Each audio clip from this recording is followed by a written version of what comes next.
Fala, fãs de basquete do Brasil e do mundo inteiro! Como estamos?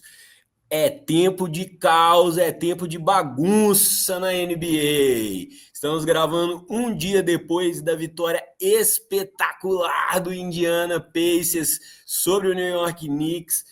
Que virada! E aí, Maurílio, viu o jogo? Tá impactado até agora com Halliburton, Nesmith e companhia naquela virada em pleno Madison Square Garden?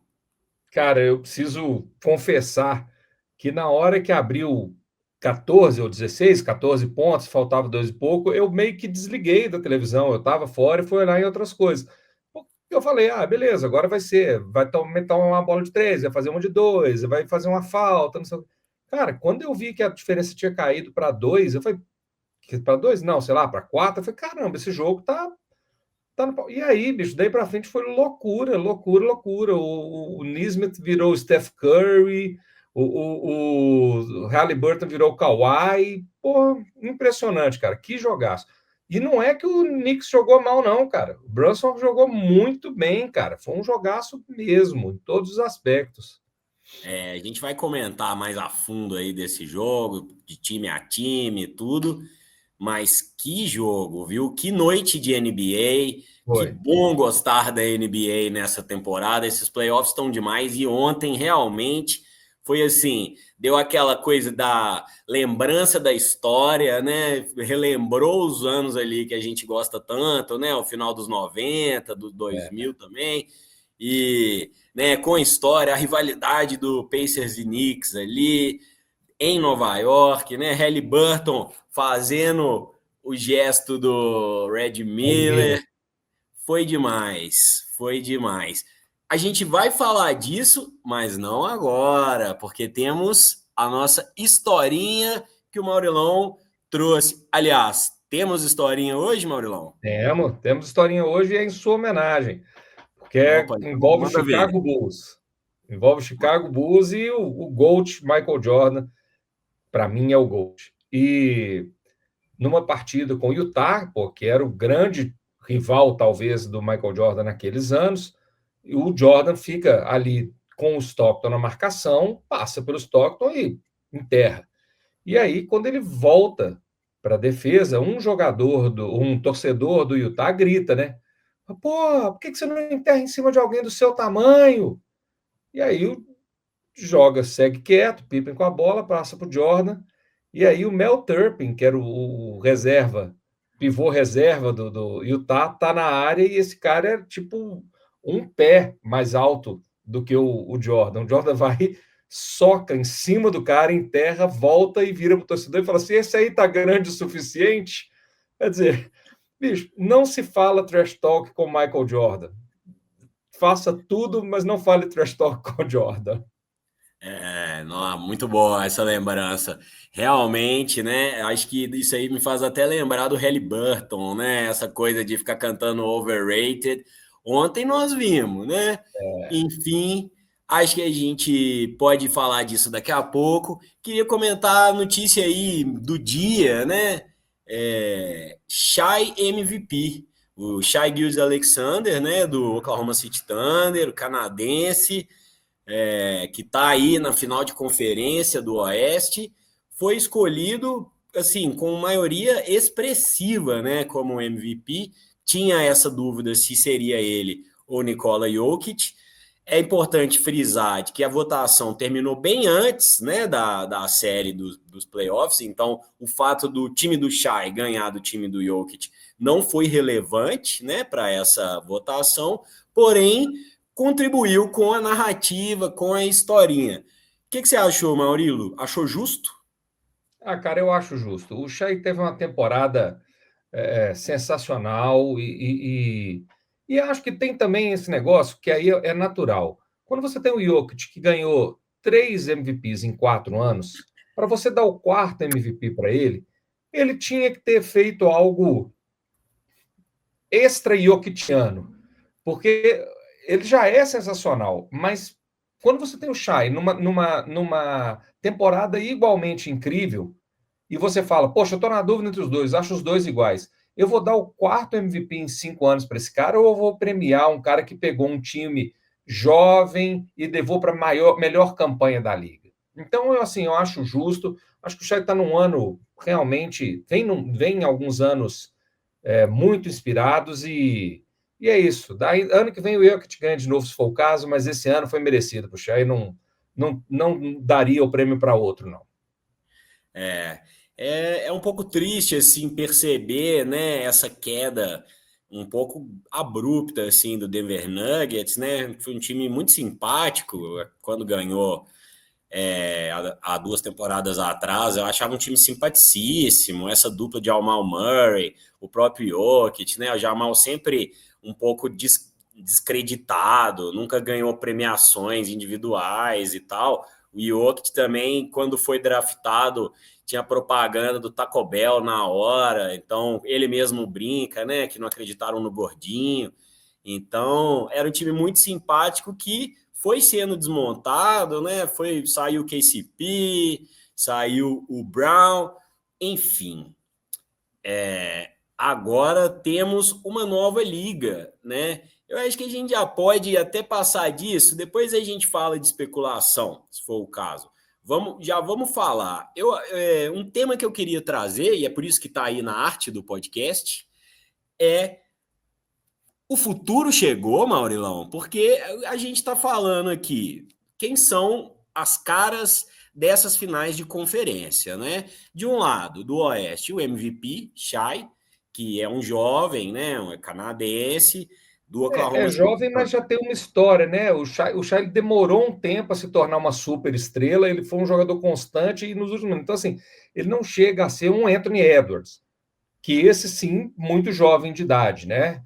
Mas sim, ele é um jovem, ele não tá na metade de cima dos 30, né? Não é um veteranão.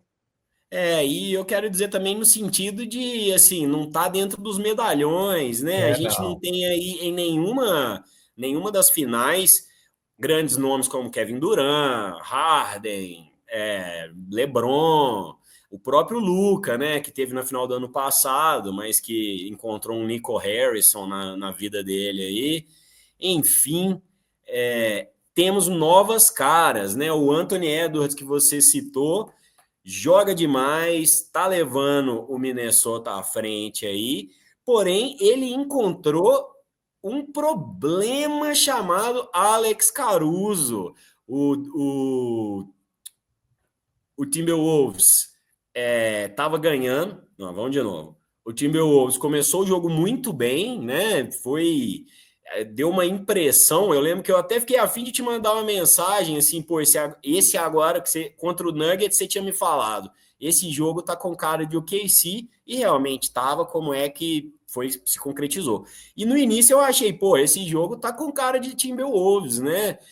Porque o Timberwolves começou daquela forma muito física deles, né? Julius Randle jogando bem, o Ents jogando bem e tal. Porém, desde o início as bolas de três não estavam caindo, né? Mesmo em tentativas mais livres e tal, não foi um dia bom para o Timberwolves aí.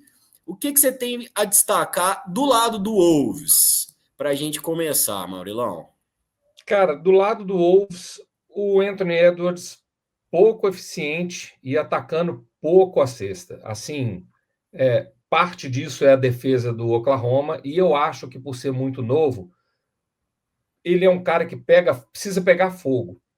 Quando as 2 primeiras tentativas dele, ou 3, são frustradas e ele vê que a defesa está difícil, a tendência dele é ficar frustrado e falar: vou ficar um pouco mais aqui no meu arremesso de 3 que tem caído, na minha bola de fora que tem caído. Então, para mim, faltou a agressividade. E a defesa do Oklahoma não é fácil. Então, o Minnesota vai ter que ter mais um movimento, uma estratégia um pouco diferente. E se, na minha opinião, quem foi o nome do Timberwolves nesse jogo, na verdade, foi o Julius Randle. Em termos de eficiência, o primeiro tempo do Julius Randle foi excelente.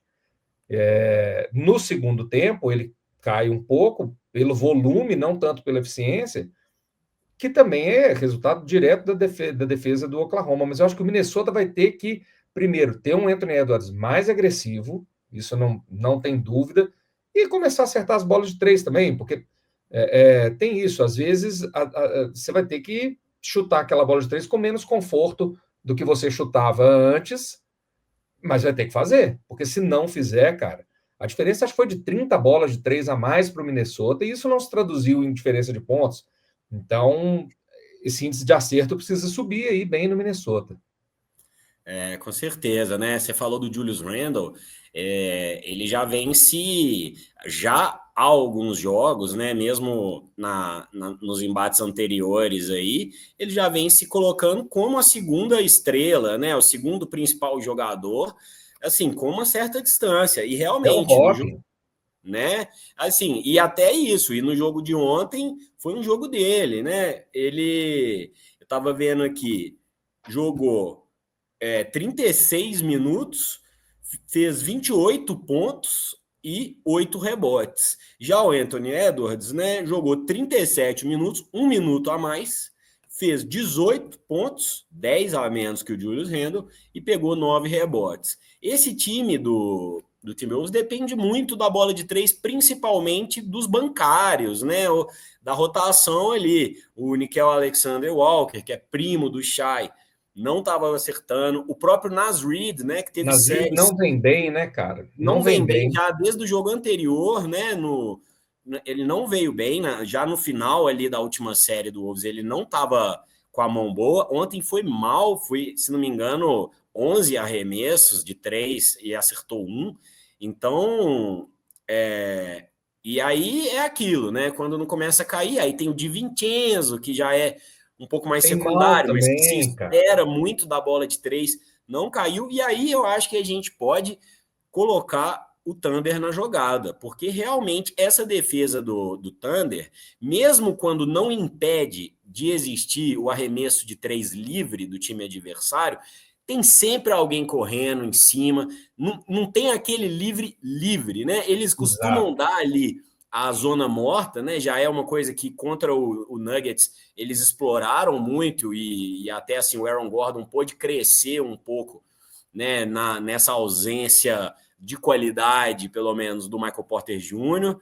Eles dão essa bola de 3 da zona morta, mas não é aquela coisa livre que você deixa o cara pular e vamos ver. Não, tem sempre alguém correndo com a mão já prestes a chegar, e essa defesa de perímetro no geral do Thunder está se mostrando uma doideira, né? Assim, uma coisa muito eficiente mesmo, né?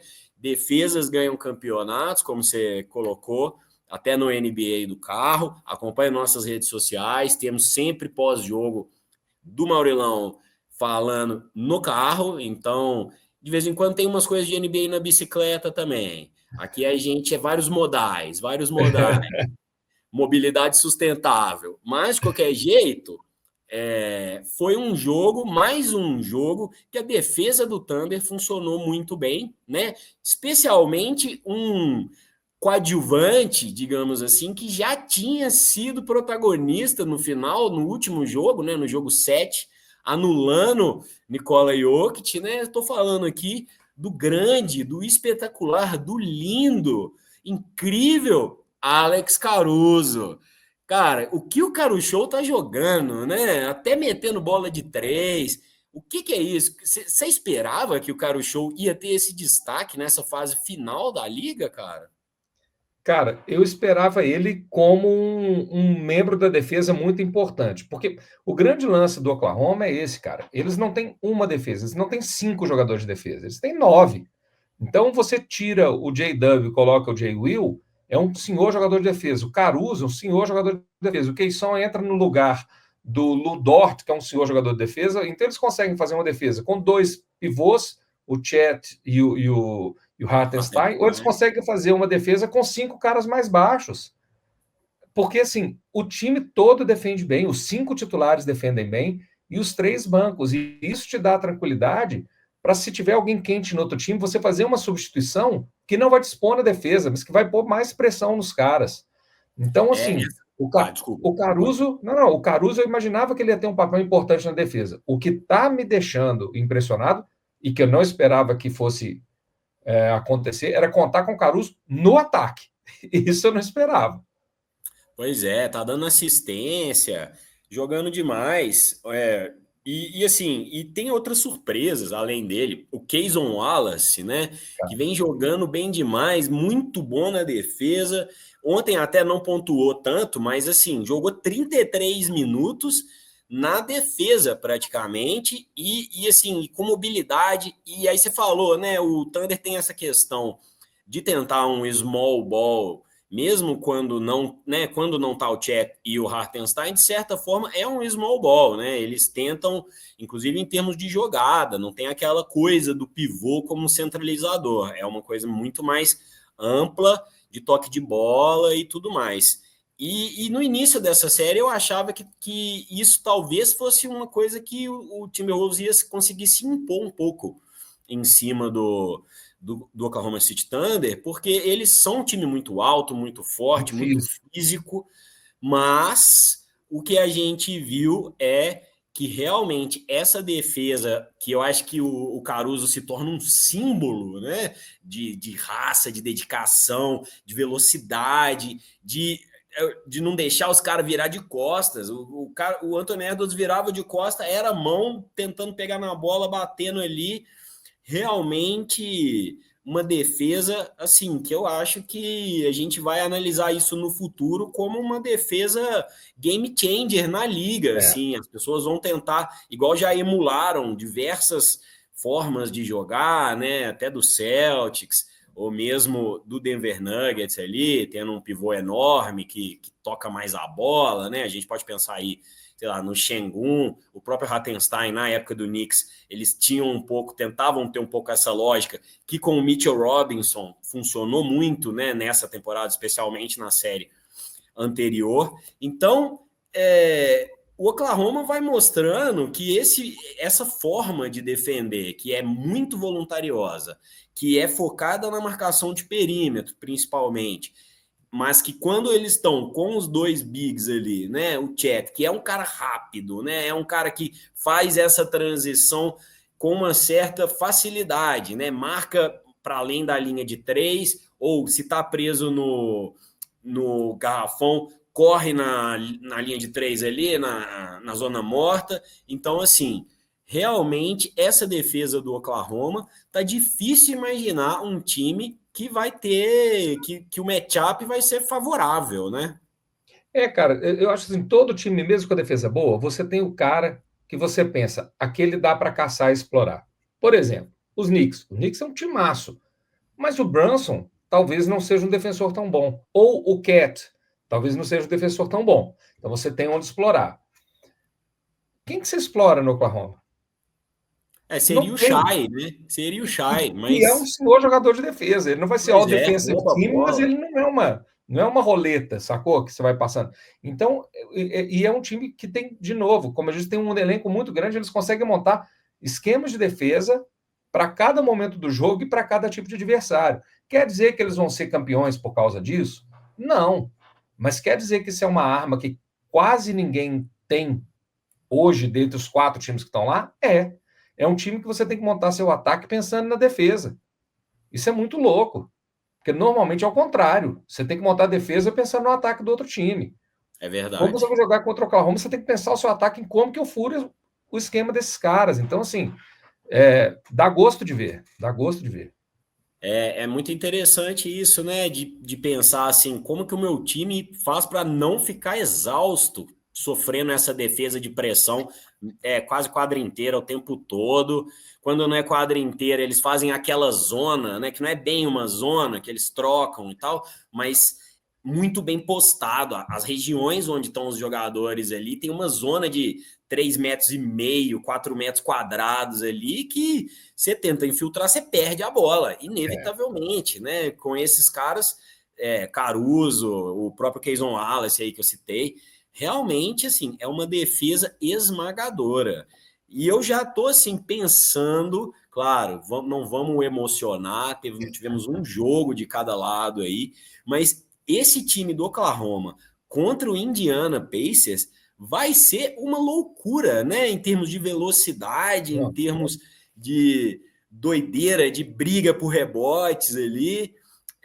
Acho até que a gente pode já migrar. Você tem mais alguma coisa a acrescentar aí de OKC Wolves? A única coisa é que o J-Dub, que tinha sido um problema na série contra os Nuggets, não estava conseguindo se firmar como número 2, teve um primeiro jogo bem sólido. Então, assim, a gente tem que lembrar que é um cara muito jovem.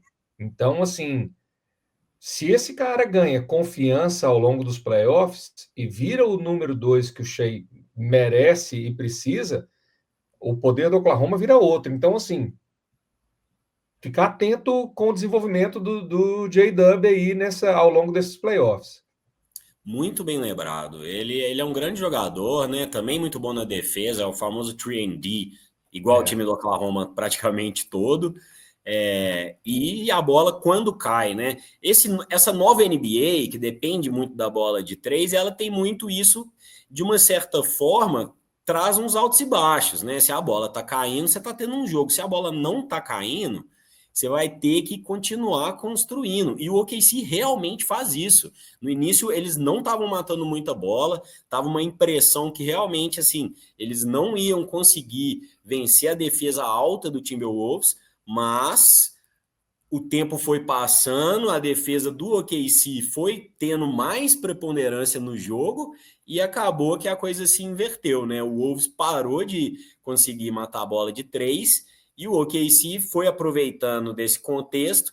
Mesmo quando tenta uma jogada de infiltração, você aparece sempre um ou dois jogadores totalmente livres, né? Que realmente ali fica uma coisa que aí se tem o J-Dub, por exemplo, com a mão minimamente quente, fica muito difícil de você imaginar uma solução, né? Porque toca para ele, toca para o Wiggins, vai dando arremessos ali que talvez pode até demorar um pouco para cair, mas quando cai, vira o jogo, né? Um jogo de 12 pontos, uma coisa assim, muito rápido, né?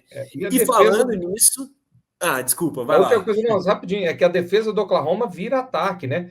No último jogo foram 19 erros causados pelo Oklahoma que viraram 31 pontos. Quer dizer, Isso. você não para a jogada e arma o ataque, você para a jogada e pontua. Então, É eles verdade. arremessaram 30 bolas de 3 a menos que o Minnesota, mas meteram 31 pontos de resultado da defesa. Então, assim, Fruto de turnover causado, né? causado. Isso é uma coisa muito massa, assim, né? Fico curioso como é que deve ser os treinamentos, né? O Oklahoma tem essa mentalidade do time, uma coisa até que me lembra um É. pouco aquele Celtics do Doc Rivers lá, aquela, Ubuntu. né, o Ubuntu, sei lá, É, e realmente eles têm isso, né, na hora da entrevista, junta todos ali, galera. ficam sempre ali como um time, isso é muito bacana, né, se tratando de um time jovem, acho que a NBA ganha muito com esse tipo de espírito, né, um espírito de time que realmente se dedica na defesa, que não deixa a energia cair, e isso é muito legal. E tem um outro time na liga que de certa forma está trazendo isso também de uma forma um pouco diferente, especialmente no ataque. É um time muito diferente, mas que gera desespero e que sai de quase 20 pontos atrás. Eu estou falando, se você viu o jogo ontem, você já sabe, do Indiana Pacers, né? Maurício, eu queria só fazer uma pergunta antes da gente falar, debruçar sobre essa grande virada do Indiana. Como que o Celtics me libera esse Nesmith? Ele não era bom no Celtics, cara? Ele era banco do Celtics, e aí o que, que acontece? Eu acho que tem muito a ver com duas coisas.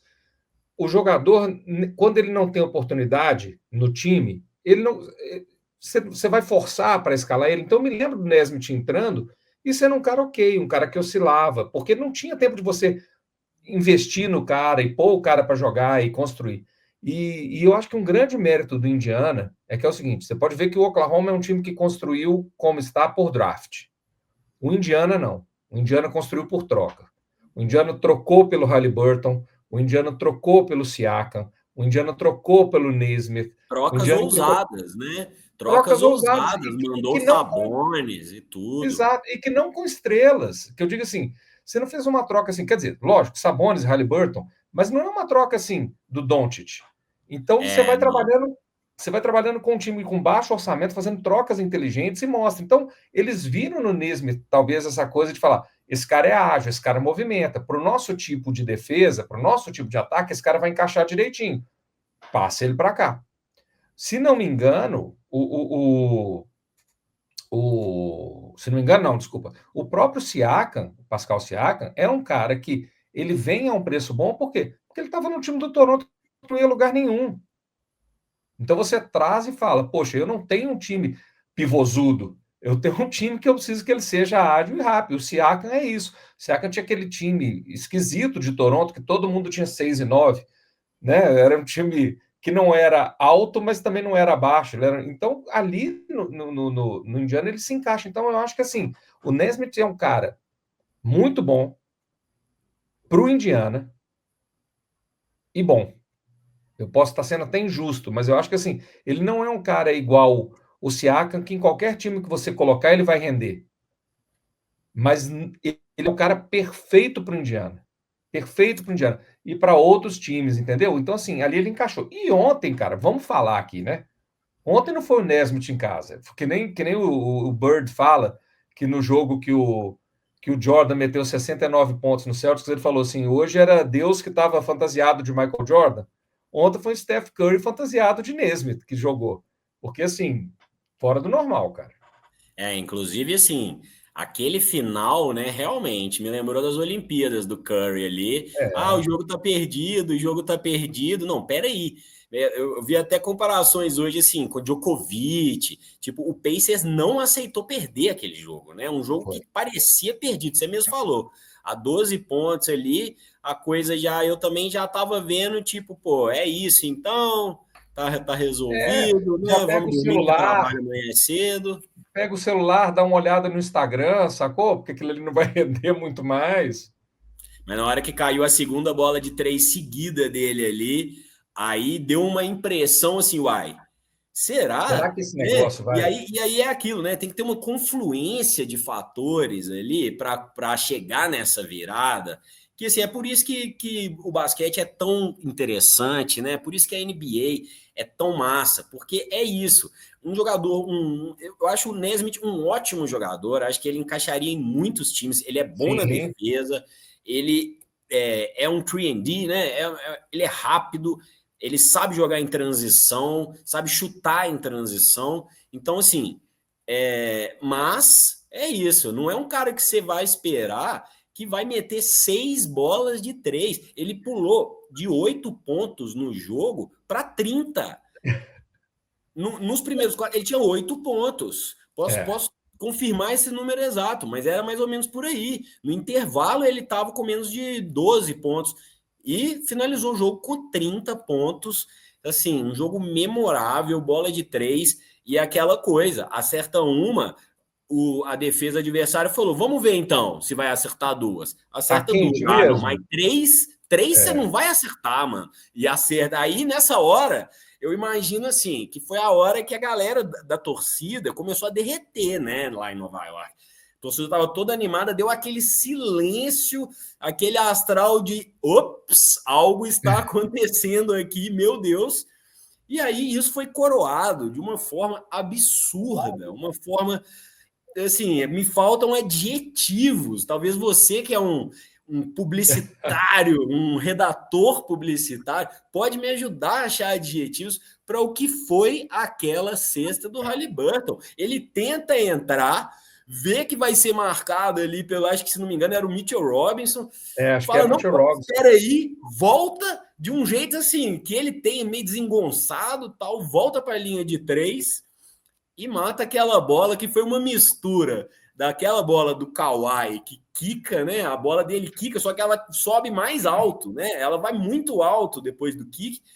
E aí, naquele momento ali, Nova York levitou, né? Por meio segundo, ficou todo mundo aquele vácuo. E aí, na hora que a bola entra, foi assim: eu que não sou torcedor de nenhum dos dois times, fiquei extremamente emotivo. Foi uma coisa de louco. E eu achei que era de três, todo mundo achou que era de três, que É, era de é. fato a virada. Tanto é que ele sai fazendo o negócio do Red Miller, né? Já assim, pô, você faz isso e perde o jogo, ia ficar Ele feio. falou isso. Ele É, falou né? isso, ele falou que se ele soubesse que era de 2, ele não teria feito. Porque depois, se eles perdessem na prorrogação, só ficou legal porque eles ganharam na prorrogação. Porque se perde na prorrogação, ele ia ser massacrado. É verdade, é verdade. Massacrado pelo gesto, não pelo jogo. Claro, claro. Ele fez um jogaço, né? É. Meteu 30 também, como é que é? Deixa eu Não, confirmar. 35, não foi? Foi 31, 31. Então. 35 foi o Karl Anthony Towns, que foi Foi o que é. o principal pontuador do jogo, né? E que eu Mas comentei que a série de Boston era ruim para ele e essa era uma série melhor para ele. E é isso. Para ele. Agora, eu acho que ele é um cara que ele e o Brunson vão se tornar protagonistas. Porque também, quem que são os armadores que marcam o Brunson? O Brunson meteu 43, pô. Então, assim, o que me fica é que é muito ruim perder o jogo 1 em casa. falei errado, né? Falei errado. Falei que o Cat tinha sido o maior pontuador, mas foi o Brunson, O com Brunson, certeza. é. Mas, então, assim, é muito ruim perder o jogo 1 em casa, principalmente da forma como foi. Mas o New York tem que olhar para esse jogo e pensar: quem para o Brunson? Quem para o Cat do lado de lá? E outra, nós vamos ter outra noite dessa do Nesmith? Então, assim, o New York. E o New York acabou de ver isso. Quando o time de casa perde o jogo que não deveria, ele complica a série. Boston provou isso. New York tem uma lição que ele aplicou e que ele precisa aprender com ela. Se o New York não vem forte para esse segundo jogo e corre o risco de deixar as coisas próximas, uma explosão dessa do Indiana também tira eles do jogo. Mas eu acho, se eu conheço o Thibodeau, esses caras vão jogar cada um 80 minutos no próximo jogo. E não quer dizer que o New York vai ganhar, mas quer dizer que o foco vai ser bravo ali em explorar Brunson, explorar Cat e tentar melhorar essa defesa. Vou falar aqui, ó. Josh Hart, 44 minutos. Anunoby, 42. Karl Anthony Towns, 39. Mikal Bridges, 46. O Brunson, que dos principais foi o que jogou menos, 38, né? E assim, e o Brunson, apesar de ter essa pontuação extrema, eu não tava com a impressão, isso é muito doido, né? Como a análise do olho, às vezes pode enganar mesmo. Eu não tava com a impressão que era o grande jogo dele, né? É. Assim, ele tava bem, a bola dele cai, ele puxa a defesa de um jeito que poucos na NBA, né, fazem, mas não tava aquele jogo que tava passando essa ideia de, pô, eu vou botar esse jogo no bolso aqui e carregar o time, né? Parecia, especialmente no terceiro e no quarto, principalmente, foi uma coisa que parece que até o Brunson ficou um pouco atônito, assim, de, poxa, eu não tô dando conta, não sei se até que ponto também, a gente sempre fala As disso, né? faltas. O físico, as faltas, esse É. jogo mais intenso, né? Ter que defender sempre no contra-ataque, nesse jogo rápido que o Pacers põe, né? Mais aí um ódio ao Rick Carlisle, o cara massa, realmente, assim, esse é um cara que sabe montar time, né? Pega times ali. Você falou, né? O Indiana foi feito todo por trocas ousadas, um time que se arriscou, abriu mão de uma estrela, o Sabonis, né? O Sabonis. Sabonis, mesmo filho que a gente, eu e você, somos fã do pai, mas o Sabonis Filho era um jogadoraço, é um É. jogadoraço, e aí você abre mão dele para trazer o Haliburton, e aí realmente, assim, isso acho que mudou a caminhada do Pacers até nesse sentido, sabe? De assim, olha, a gente aposta e a gente acredita nesse grupo, a gente acredita nesse modelo, né, de basquete em transição. Isso eu acho que é outra coisa também que vai ser copiado na liga de uma forma muito difícil, né? Porque realmente você precisa ali de De jogadores jogadores, que te é. tragam isso, mas por outro lado, esse é um modelo muito interessante, porque é o que você falou. E se o Naismith não jogar nesse mesmo nível? Se ele não jogar, eles vão continuar na transição, achando ou uma bola de dois, ou faz a infiltração e acha alguém livre, ou na zona morta, ou em algum lugar ali da zona de bola de três. Então, assim, esse modo de jogar realmente cava espaços de uma forma muito eficiente, né? E o Nova York, de certa forma, a gente tinha uma impressão de que ele não daria conta com isso, porque você pega aí Mitchell Robinson. Na verdade, acho que o Mitchell Robinson foi uma grande surpresa. Ele A está tão forma que ele bem de está saúde, né? conseguindo. Exatamente, a forma que ele está conseguindo marcar no perímetro, né? Próprio contra o Cleveland, eles já. Desculpa, contra o Celtics, né? Ele foi. De novo, o próprio Mitchell Robinson contra o Celtics já mostrou ali uma potência na defesa, entregando muito no ataque também, sendo dominante ali. Tudo bem que o Celtics estava meio capenga de pivô e tal, mas mostrou que realmente ele saudável, ele consegue ser um jogador muito dominante.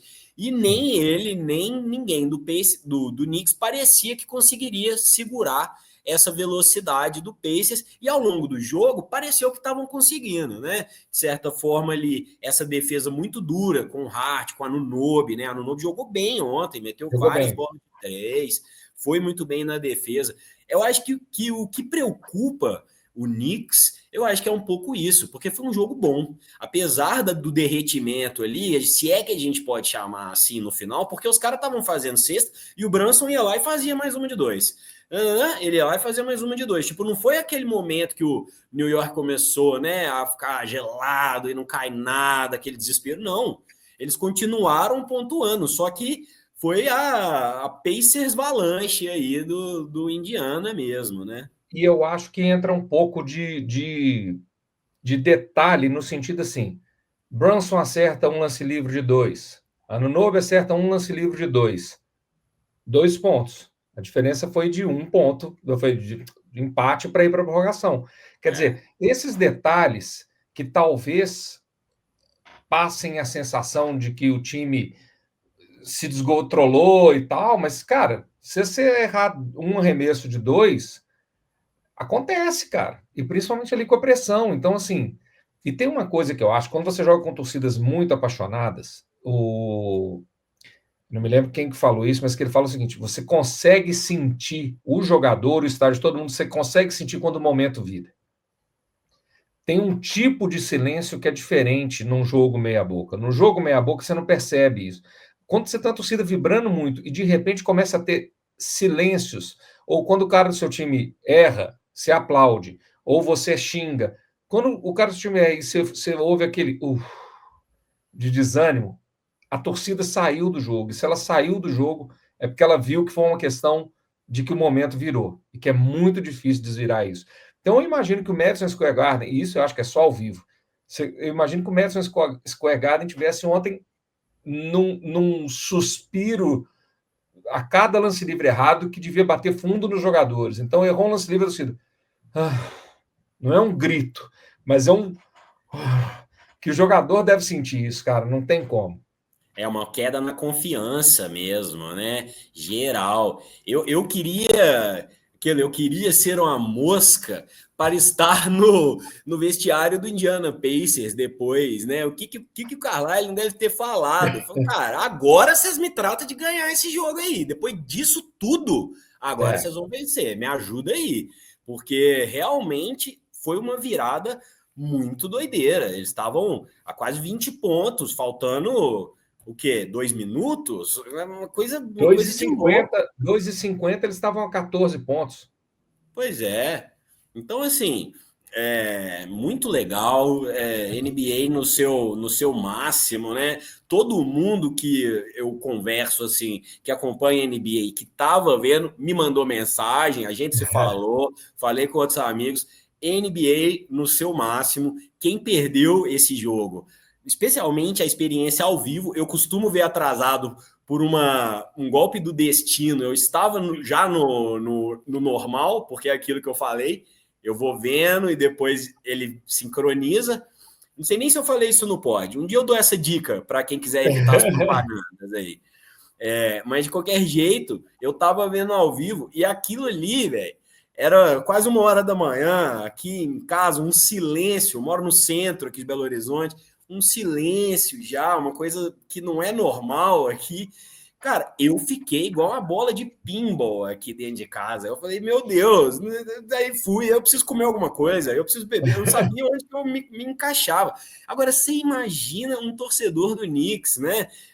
Diz que os ingressos, aquele o front court lá, né? O da beira Uhum. da quadra ali, tá custando coisa de US$ 100 mil, 50 mil Não. dólares. Um negócio de louco. Tudo bem que quem paga uma coisa desse é porque o dinheiro não vai fazer falta e tal. Mas você imagina, você tá ali depois disso tudo, vai, e aquela energia, a cidade foi tomada, né, na vitória contra o Celtics, tal. E aí você toma uma virada dessa. Eu me pergunto se isso não vai ser uma quebra de confiança para o Knicks para a série, viu? Eles vão ter que se recuperar, colar um band-aid moral aí, porque realmente aquilo ali, aquele jogo parecia que estava ganho, né? A resposta desse time a gente vai ver no jogo 2. E, infelizmente, eu vou falar uma coisa que é óbvia, mas que é isso. Ou o time vai voltar com sangue no olho, e aí vai meter 15 pontos, ou esse time vai voltar assustado, e aí eles não sei se eles sustentam a série, não. Eu queria só dar uma fugidinha, que você falou do povo nas ruas lá em Nova York, eu queria dar um casinho que achei muito legal, você deve saber também, que teve o filme da torcida de New York, depois do jogo contra o Celtics, um torcedor com a camisa do Indiana. E vários torcedores de New York foram atrás dele, vaiando, xingando, jogaram sacos de lixo no cara e tal. E aí o Halliburton localizou esse cara e deu para esse cara ingressos para ele com acompanhante para assistir o jogo 4 em Indiana.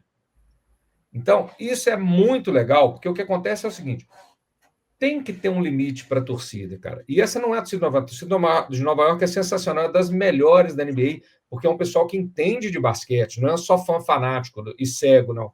São fanáticos, mas entendem de basquete. Você consegue ouvir o que o fã médio de Nova York, do Nova York Knicks, pensa, e esse cara tem um conhecimento de basquete muito acima. Mas esses caras que fazem esse tipo de coisa e de jogar lixo, esses caras ainda não entenderam o limite, entendeu? Assim, para esse tipo de coisa. Você jogar lixo num time que nem estava jogando ali, fez o serviço dele na outra chave, sabe? É só uma coisa que eu achei muito legal o Halliburton chamar esse cara para assistir o jogo 4 com tudo pago lá em Indiana, eu achei bacana.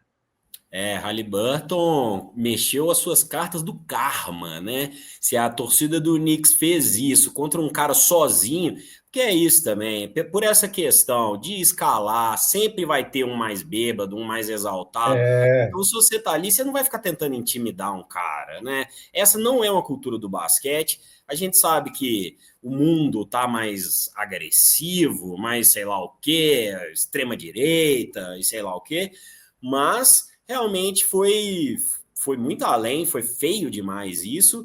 E aí, para você que é torcedor do Knicks, que talvez estivesse lá nesse momento, eu só tenho uma coisa para te dizer: karma is a bitch. Se liguem.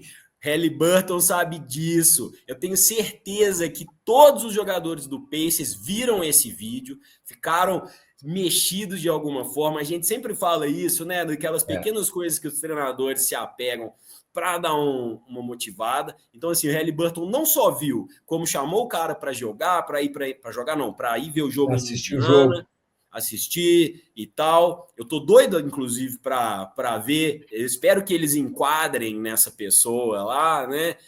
Eu não sei se ele era um bombeiro, ele tem uma Né, uma coisa profissão, assim. ele é um blue blood aí, né? Um É. cara do trabalhador. Não é como se, sei lá, se fosse um cara de terno de Wall Street com a camisa do Indiana por cima. Não. Era um cara que, sei lá, que estava saindo do trabalho, que levou a blusa do Indiana e teve que passar por essa situação. Então, as cartas do karma estão na mesa e os deuses do basquete não perdoam, né? Não perdoam. Só lembrando que tem o outro lado da moeda, que o Halliburton faz o choke, né, para zoar o Red Miller, mas o Indiana perdeu aquela série. Ganhou É, aquele jogo, mas perdeu aquela série. Então, verdade. ele limpou o karma de um lado e sujou do outro. Então, É por isso que eu acho que essa verdade. série vai ser um quebra-pau e não dá para prever nada, cara. Abriu portas perigosas aí nos deuses do basquete, no maior, não sei se o maior, mas pelo menos assim, top 2 dos lugares mais incríveis para se ver um jogo de basquete, o Madison Square Garden, né? Eu já conheci sem jogo, eu era Eu uma também. criança, fui com a minha camisetinha do Dennis Rodman, que um dia eu vou contar a historinha dela aqui. Foi no inverno, e aí ficava lá com os brasileiros, e eu fiquei num hotel em frente, e eu ia lá com a minha camisa do Chicago Bulls só para ir lá, só para Uhum. ver. Aí eu fui tantas vezes que uma vez me deixaram entrar, mas isso é uma historinha para depois. Isso é uma Boa. historinha para depois. Madison Square Garden, legal demais. Bom, mais alguma coisa? O que você está esperando? Assim, o que você imagina dessa série? Você acha que o Knicks tem algum favoritismo, ou tinha antes desse jogo? Você vê algum favorito? Ou uma coisa assim, a NBA nesses playoffs tá num equilíbrio quase que não aconteceu nos últimos anos, assim. Então, os playoffs mais equilibrados? Cara, é um dos mais equilibrados. Mas eu acho que assim, por exemplo, os Celtics eram favoritos e perderam com o mérito do New York. Mas havia um favoritismo, né? O Cleveland era favorito contra o Indiana e perdeu. Nessa série Indiana e Knicks, para mim não tem um favorito. As pessoas tendem a reconhecer mais o New York porque tem talvez mais estrelas e porque é um time muito grande, mas o Indiana está na final do leste pelo segundo ano consecutivo. Não é sorte. Então, assim, para mim não tem favorito. Eu acho que poderia haver um favoritismo pelo mando de casa do Nova York, esse mando de casa já foi embora, mas também que não garante que o Indiana vai manter o mando dele até o final. Então, eu, sinceramente, se tem uma série que eu não gostaria de pôr dinheiro, é New York e Indiana. Não gostaria de pôr dinheiro, porque eu não vejo uma coisa. Eu tenho uma coisa também, são 4 times que, somados os 4, o que ganhou o título mais recente foi o Thunder em 79, quando era Seattle Supersonics. E que Nem eles nem Thunder não gostam era, muito, né, de considerar esses tá, títulos, né? nem Eles Thunder têm não essa era, e nem coisa. Oklahoma não era. Então, antes disso foi Nova York em 73. E nem Indiana e nem Minnesota nunca ganharam. Então, assim, dá para dizer que há essa renovação, que são times que não são os medalhões que a gente está acostumado a ver, um Golden State, o Cleveland, o próprio Celtics, né? Qualquer time que o Kawhi esteja, não são esses times que a gente está acostumado a ver, os Lakers, mas não é uma final por acaso. O Thunder teve a melhor campanha na temporada. O Indiana e o Minnesota foram nas finais de conferência no ano passado. O New York fez uma excelente campanha, ficou em terceiro no leste e eliminou o número 2 e o favorito do leste. Então, assim, não tem nenhuma surpresa nesses 4 times que estão aí. E embora eu acho que no oeste, o Oklahoma, mesmo eu gostando muito do Minnesota, achando que vai ser uma série dura, o Oklahoma é favorito, na minha opinião. No leste, para mim, não tem favorito. O que sair do leste, eu acredito, aceito e falo que foi massa. É interessante mesmo essa análise, né? No caso do Oeste, eu não botava o Oklahoma como tão favorito assim antes da série começar. Eu acho que eu sou daqueles descrentes que fica pensando, o time jovem, qualquer hora É, vai, não sei o quê. Mas assim, eles vêm calando esse tipo de crítica ao longo dos playoffs inteiros, né? Eliminaram ninguém menos que Nikola Jokic. Então, assim, nesse nível de equilíbrio, o favoritismo meio que muda a cada jogo mesmo, é, né? é Nesse isso. caso, o Indiana ganhou. Se acontece do Indiana ganhar esse segundo, meio que pula assim Aí sim. totalmente.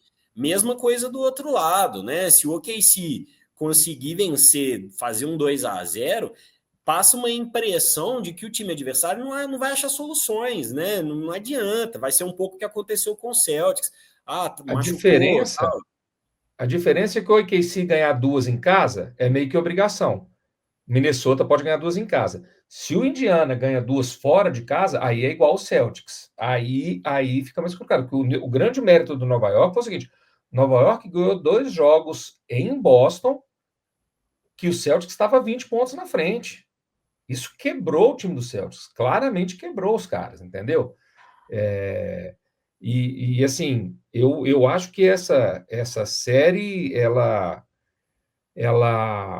vai ser isso que você falou, assim, se o Nova York ganha o próximo jogo, por 12, 15 pontos, a gente vai falar, tá vendo? Nova York retomou o controle do jogo. Aí, se Indiana ganha e faz 2-0, vai falar aí, ó, Indiana é favorito. Essa é uma série que eu não consigo dizer para onde vai. É verdade mesmo. Essa coisa da quebra de mando de quadra ali realmente pode mexer bem com as coisas, até porque é o que você falou, achei muito interessante isso. A torcida, ela ser apaixonada, ser presente, o ginásio ser enorme, ele te ajuda muito, mas quando as coisas não vão bem, isso dá A um energia backfire, muda né? Isso toda. aumenta muito a pressão, né? Aumenta muito. É o que você falou, o jogador começa a ouvir a diferença da torcida. Se a torcida É, passa a não acreditar ou até a cobrar, a ter aqueles que xingam e tal, você vê que a vibe mudou assim, notoriamente, né? E aí isso pode ser um elemento aí que às vezes até durante o jogo, não estou nem dizendo. Se o Indiana abre aí 10, 12 pontos, esse pânico vai bater na é. torcida do New York Knicks e contagia o time inevitavelmente, né? Agora, eu acho que a gente tem. Quando a temporada começou, eu apostava no final Thunder e Celtics com o Thunder ganhando. Eu já errei o leste. O Thunder ganhando ainda tem risco de ganhar. Mas o que eu acho é que é o seguinte: os dois times que estão no leste esse ano, se forem para a final, quer dizer, se forem não, o que for para a final vai ter uma dificuldade imensa contra os dois times do oeste. Mas são estilos, cara, que podem surpreender demais. Você consegue apostar contra o New York Knicks numa final de NBA com jogos no Madison Square Garden e o Brunson arrebentando? Você consegue apostar? Quer dizer, a gente consegue apostar, mas é difícil você achar que esse time não tem chance. Você achar que o Indiana, com essa loucura de ataque deles, o Halliburton, numa noite dessa, não consegue ganhar 4 jogos. Então, assim, o favorito hoje dos 4 times é o Oklahoma. Mas é o que você falou, são os playoffs mais disputados dos últimos tempos. Assim, ano passado, o Boston meio que amassou todo mundo. Pô. A final do leste, embora não tenham sido jogos fáceis, foi 4-0 nos Pacers. Então, assim, não teve nenhuma série que o Boston foi 4-2. É 4-1, 4-1, 4-0, 4-1. É diferente, entendeu?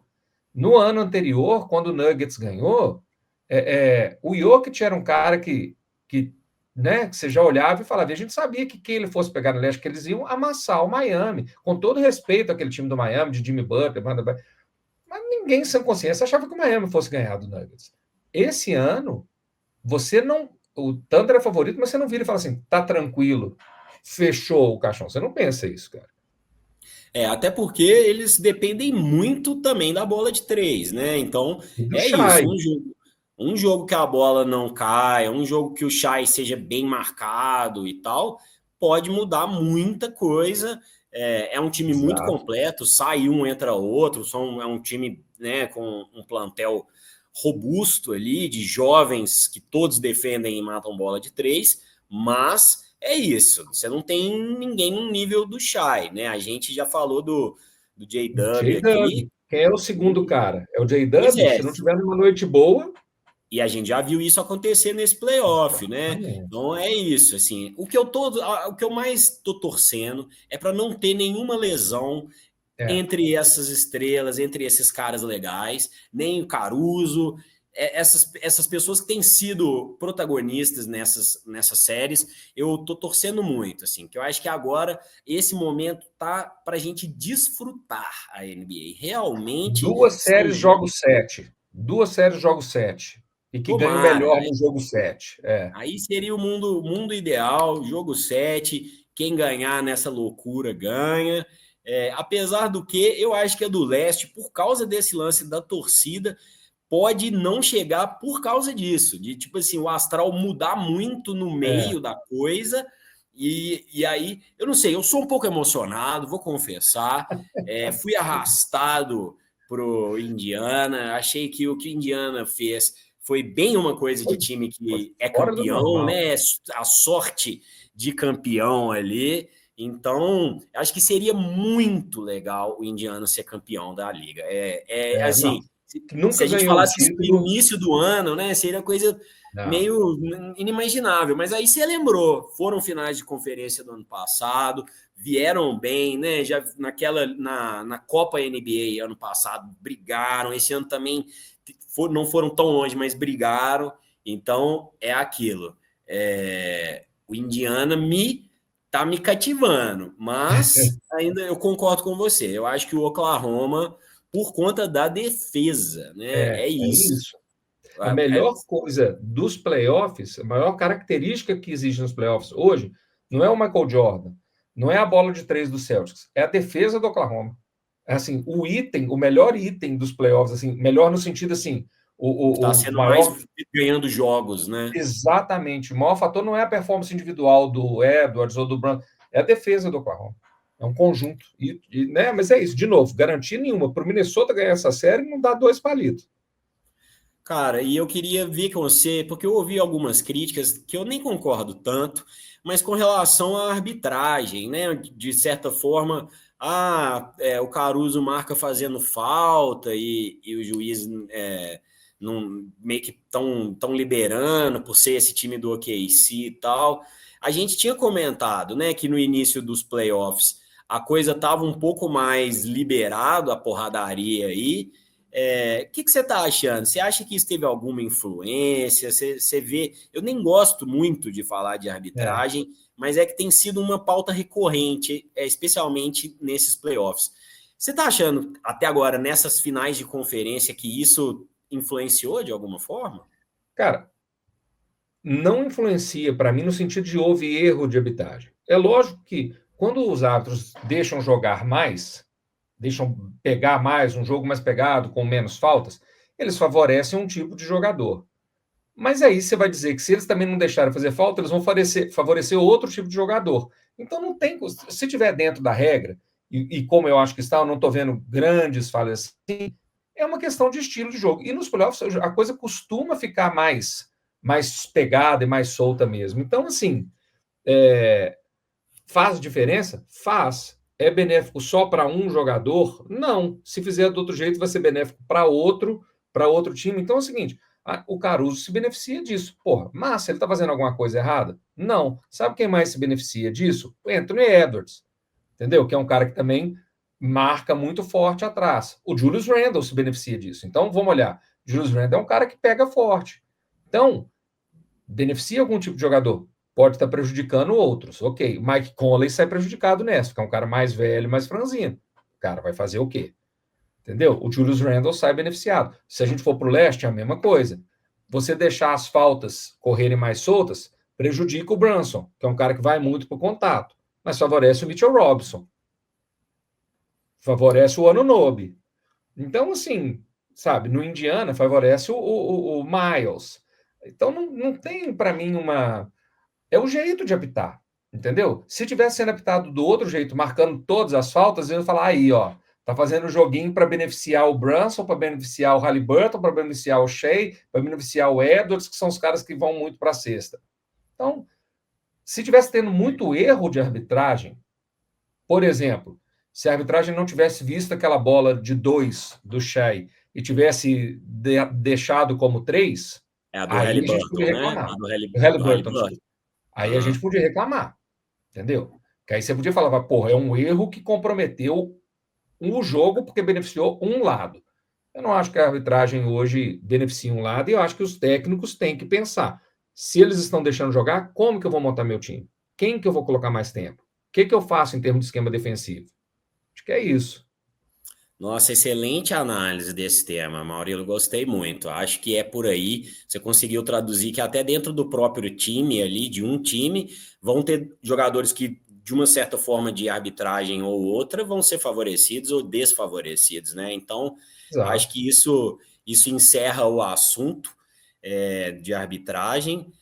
E acho que é isso, assim. Acho que realmente as pessoas estão tendo uma dificuldade muito grande de desfrutar esse momento da NBA com E esse que tipo de tá, porra, crítica, né? Porque e há um tá pouco tempo atrás, sensacional, cara.